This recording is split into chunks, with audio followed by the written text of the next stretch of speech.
السلام علیکم ورحمۃ اللہ وبرکاتہ۔ ناظرین، آپ دیکھ رہے ہیں ٹروتھ ہسٹری چینل۔ ناظرین، آج کی ویڈیو میں ہم اٹلی کے مشہور فاشسٹ ڈکٹیٹر موسولینی کے بارے میں بات کریں گے۔ ناظرین، موسولینی کے بارے میں تاریخ میں لکھا ہے کہ وہ کسی بھی قیمت پر طاقت حاصل کرنا چاہتا تھا۔ ایک وقت میں وہ یورپ کا سب سے طاقتور لیڈر تھا اور وہ روم کا جدید جولیس سیزر بننے کا خواب دیکھتا تھا اور اسی کے انداز میں اپنے ہاتھ ہلاتا تھا۔ اس وقت کے بڑے حکمران ہٹلر، چرچل، روز ویلٹ اور شاعر مشرق علامہ ڈاکٹر محمد اقبال ان سے متاثر تھے۔ علامہ اقبال 1931 میں جب موسولینی سے ملے تو اتنے متاثر ہوئے کہ ان کے نام پر ایک نظم بھی لکھی۔ ناظرین، اٹلی میں موسولینی کے چاہنے والے ان کے ایک اشارے پر مخالفین کی جان لے لیتے اور پھر چوک میں اسے الٹا لٹکا دیتے تھے۔ پھر وقت نے ایسا کروٹ بدلا کہ اسی چوک میں ہی اسے بھی الٹا لٹکا دیا گیا۔ موجود ناظرین، موسولینی جب اسکول میں تھا تو بچوں کو چاقو مار دیتا تھا۔ اسکول کا بدماش بچہ تھا، اسی وجہ سے اسے ہر اسکول سے نکال دیتے تھے۔ لیکن جب جوان ہوا تو وہی ضدی لڑکا ایک پرکشش شخصیت کا مالک بن گیا۔ اچھی گفتگو اور اچھے جسمانی خدوخال کی وجہ سے وہ ہر جگہ محفل کی رونق بن جاتا۔ ناظرین، لیکن موسولینی خود کارل مارکس کی شخصیت سے بے حد متاثر تھا۔ اس کا اندازہ اس بات سے لگایا جا سکتا ہے کہ وہ جب کام کی تلاش میں اٹلی سے سوئٹزرلینڈ گیا تو اس کی جیب میں پھوٹی کوڑی بھی نہیں تھی، مگر کارل مارکس کی ایک تصویر ضرور تھی۔ سوئٹزرلینڈ میں ایک ٹریڈ یونین میں نوکری سے اپنی سیاسی زندگی شروع کی اور 1909 میں اسے کچھ عرصے کے لیے جیل کی ہوا بھی کھانی پڑی اور اسی سال اپنے ہی والد کی 16 سالہ محبوبہ کے عشق میں گرفتار ہو گیا اور اسی سے ہی شادی بھی کی۔ موسولینی اٹلی میں بائیں بازو کے حامل اخباروں کا جانا پہچانا لکھاری تھا، لیکن 1912 میں اس نے اپنا اخبار لا لوٹا دی کلاسی نکالا، جس کا مطلب طبقاتی کشمکش تھا۔ اس کے علاوہ ایک اور اخبار کا بھی ایڈیٹر بن گیا۔ اس وقت وہ بڑا سوشلسٹ لیڈر بننے کی راہ پر گامزن تھا کہ جنگ عظیم اول چھڑ گئی اور یہی اس کی زندگی کا سب سے بڑا یو ٹرن تھا۔ سوشلسٹ جنگ کے بڑے مخالف تھے اور تمام سوشلسٹوں نے جنگ کی مخالفت کی، لیکن موسولینی نے جنگ کی حمایت کا اعلان کر دیا۔ اس کی وجہ یہ تھی کہ جب اس نے دیکھا کہ امیر طبقہ جنگ کا ساتھ دے رہا ہے، کیونکہ وہی لوگ اسلحہ بیچ کر زیادہ سے زیادہ منافع کما رہے تھے۔ سوشلسٹ ساتھیوں نے موسولینی کو یاد دلایا کہ ہم تو جنگ کے مخالفین میں سے ہیں، تو موسولینی نے انہیں کارل مارکس کا وہ جملہ یاد دلایا جس میں کارل مارکس نے کہا تھا کہ جنگ کے بعد ہی تو انقلاب آتا ہے۔ لیکن سوشلسٹوں نے اس کی ایک نہ مانی اور اس کو پارٹی اور اخبارات کی ایڈیٹرشپ سے بھی فارغ کر دیا۔ یہی وقت تھا کہ اسے بائیں بازو والوں سے نفرت ہونے لگی۔ اب شاید اسے ان کی ضرورت بھی نہیں رہی تھی، کیونکہ سرمایہ دار طبقے نے ان کی حمایت شروع کی تھی۔ اب موسولینی نے دو کام کیے، ایک تو اپنی تقریر سے عوام کو جنگی جنون میں مبتلا کیا، دوسرا خود ہتھیار بند ہو کر میدان جنگ میں پہنچ گیا۔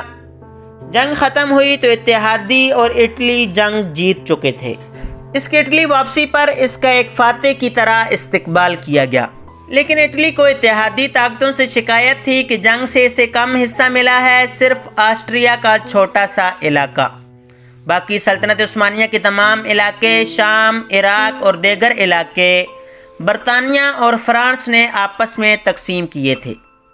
اس کے علاوہ جنگ کے دوران پیدا ہونے والا مالی بحران ایک بڑا مالی آفت بن چکا تھا اٹلی کے لیے۔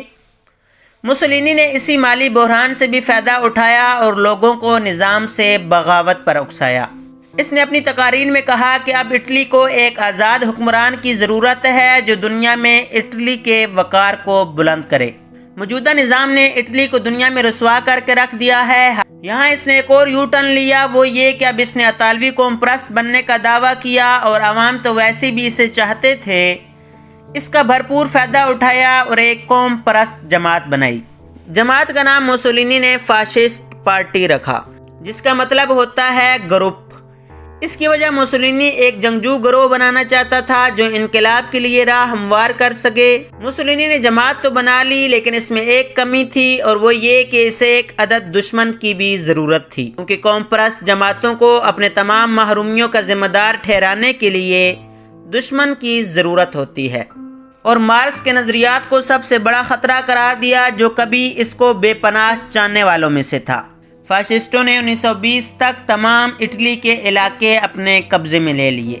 مسولینی ملک کا سربراہ اور وزیر اعظم بن گیا اور 1924 عیسوی کو قانون میں ترمیم لا کر مطلق العنان حکمران بن گیا۔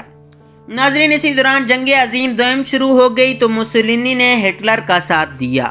ناظرین، 1 ستمبر 1939 کو جرمنی نے پولینڈ پر حملہ کر دیا، جس کے نتیجے میں فرانس اور برطانیہ نے جنگ کا اعلان کر دیا اور یوں دوسری جنگ عظیم کا آغاز ہو گیا۔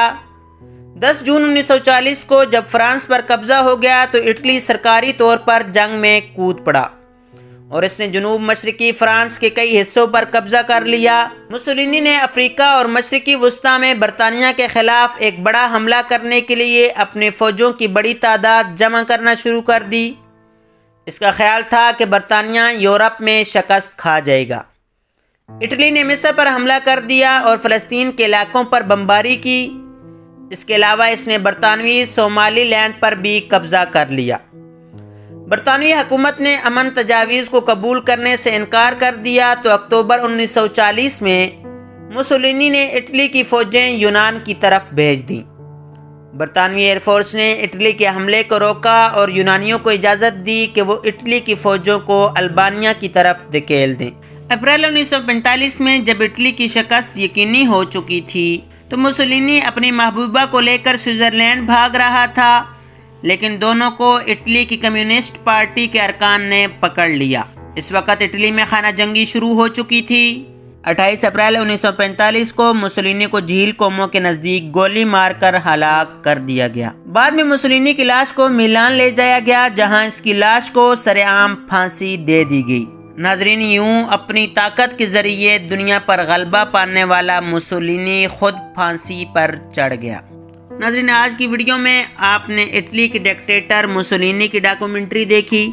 امید ہے آج کی ویڈیو آپ کو انفارمیٹیو لگی ہوگی۔ اگر ویڈیو پسند آئی ہو تو لائک شیئر کریں اور کمنٹ باکس میں اپنی رائے ضرور دیں۔ ملتے ہیں اگلی ویڈیو میں۔ اللہ حافظ۔